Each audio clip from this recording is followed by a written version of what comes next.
సాగునీటి కోసం ప్రత్యేక ఓటీల ఏర్పాటు క్షేత్రస్థాయిలో పరిశీలించిన ప్రభుత్వ విప్ బీర్ల ఐలయ్య.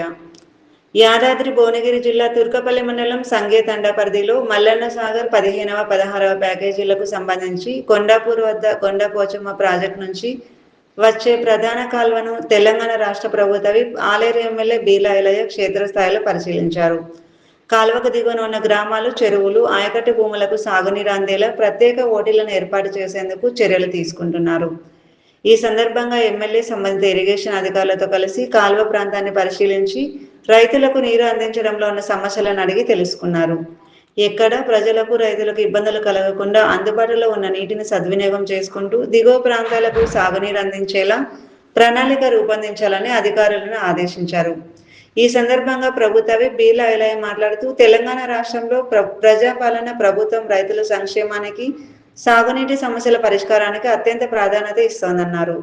ముఖ్యమంత్రి రేవంత్ రెడ్డి నాయకత్వంలో రాష్ట్రంలో సాగునీటి వనరులను అభివృద్ధి చేసి రైతుల పొలాలకు నీరు అందించేందుకు ప్రభుత్వం కృషి చేస్తుందని తెలిపారు. బస్వాపూర్ ప్రాజెక్టుతో పాటు గంధమల్ల ప్రాజెక్టుల నిర్మాణం పూర్తయితే దిగువ ప్రాంతాలను వేలాది ఎకరాలకు సాగునీరు అందడంతో పాటు ఆయా ప్రాంతాలు సస్యశ్యామలం అవుతాయని బీర్ల ఐలయ్య పేర్కొన్నారు. అందుకు గాను బస్వాపూర్ భూబాధితులకు నష్టపరిహారం, అదేవిధంగా గంధంవల్ల భూబాధితులకు నష్టపరిహారం పూర్తి స్థాయిలో అందజేసి ప్రారంభిస్తామని అన్నారు. ఇరిగేషన్ శాఖ మంత్రి ఉత్తమ్ కుమార్ రెడ్డి సహకారంతో నియోజకవర్గంలోని వివిధ ప్రాంతాల్లో కాల్వలకు ప్రత్యేక ఓటీలను ఏర్పాటు చేసి అనేక చెరువులను నీటితో నింపగలిగామని ఎమ్మెల్యే తెలిపారు. బస్వాపూర్ వైపు వెళ్లే కాల్వలో మరో 2 ప్రత్యేక ఓటీలను ఏర్పాటు చేయడం ద్వారా సుమారు 70 నుంచి 80 చెరువులకు నీటిని అందించే అవకాశం ఉందని చెప్పారు. ఈ ఓటీల ఏర్పాటు పూర్తయితే దిగువ ప్రాంతాలను చెరువులు నిండడంతో భూగర్భ జలాలు పెరిగి రైతులకు సాగునీటి లభ్యత మరింత మెరుగుపడుతుందని తెలిపారు. ఇరిగేషన్ శాఖ అధికారులు, ఎస్సీ, డిఈ, ఇతర సాంకేతిక సిబ్బంది సహకారంతో అవసరమైన ప్రాంతాలను గుర్తించి ఓటీలను ఏర్పాటు చేసేందుకు చర్యలు చేపడుతున్నామని బీర్ల ఐలయ్య వెల్లడించారు. సాగునీటితో పాటు ప్రతి ఇంటికి తాగునీరు అందించడమే లక్ష్యంగా ప్రభుత్వం ముందుకు సాగుతోంది. షామీర్పేట్ మండలం గన్పూర్ వద్ద 210 కోట్ల రూపాయలతో నిర్మిస్తున్న మిషన్ భగీరథ కాలువ పనులను తాజాగా పరిశీలించినట్లు తెలిపారు. ఈ పనులు పూర్తయితే నియోజకవర్గంలోని ప్రజలకు ప్రతిరోజు ఎక్కువ పరిమాణంలో తాగునీరు అందుబాటులోకి వస్తుందని పేర్కొన్నారు. ప్రజలకు, రైతులకు ఎలాంటి ఇబ్బందులు కలగకుండా సాంకేతిక ప్రమాణాలను పాటిస్తూ పనులు చేపట్టాలని అధికారులకు సూచించారు.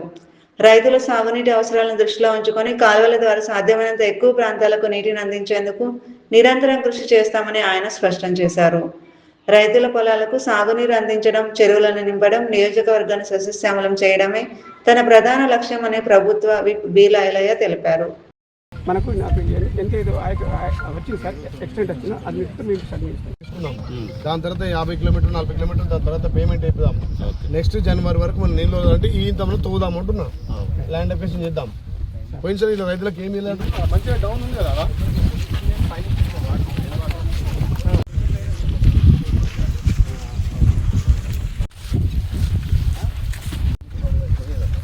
కాకుండా కొంచెం ముందు నుంచి ఏమన్నా గ్రౌండ్ ఉందా చాలా కొట్టుకుంటే ఏం చేయలేకపోతే అక్కడ ల్యాండ్ అక్విజిషన్ కానీ అది 100 మీటర్స్ అయినా మనం దీనికి కలపాలి. అది కలప రైట్, అది కరెక్ట్. ఇప్పుడు ఇక్కడ ఈ ఒట్టి మన ఏదైతే ఉందో సార్, ఆల్రెడీ ఇది ఎగ్జిస్టింగ్ కెనాల్ ఉంది సార్. ఇప్పుడు ఇదంతా కూడా ఈ స్ట్రీమ్ అంతా కూడా ఈ చెరువులో కంటిన్యూషన్ సార్, ఇదంతా తినడం కలుస్తుంది సార్. సో ఇక్కడే మనం చిన్నగా మైనర్ లాగా ప్రపోజ్ చేస్తే సార్, ఒక డీపీ లాగా ప్రపోజ్ చేస్తే ఇదే వాకు ఇది కలుస్తుంది సార్. దిస్ ఇస్ అంటే బెస్ట్ ఆల్టర్నేట్ సొల్యూషన్ సార్. అవును, అందుకే ఈ పోయేంత పోతుంది ఎక్సెస్